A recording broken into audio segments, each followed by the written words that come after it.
नमस्कार मैत्रिणींनो, स्वागत आहे तुमचं स्वराच्या किचनमध्ये। बघू शकता तर आज आपण इथे साबुदाणा वडा बनवणार आहोत।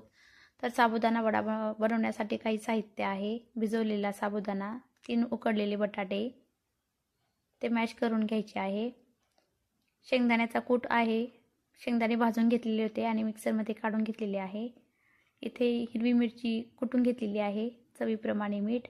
आता हे जे सगळं सारण जे आहे ते व्यवस्थित मिक्स करून घ्यायचं आणि याचे छोटे छोटे असे वडे तयार करून घ्यायचे आहे। 4 ते 5 वडे आपण एकत्र करून घेऊ आणि मग तळायला घेऊ। आता इथे तेल मध्यम आचेवर तापलेलं आहे। आता यामध्ये हलक्या हाताने वडे सोडून द्यायचे आणि जोपर्यंत तळून वरती येत नाही तोपर्यंत याला हात सुद्धा लावायचा नाही।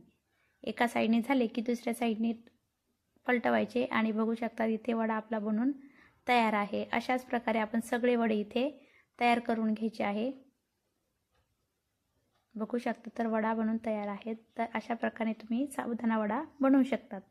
रेसिपी आवडली असेल तर चॅनलला लाईक, शेअर आणि सबस्क्राईब करायला नक्की विसरू नका।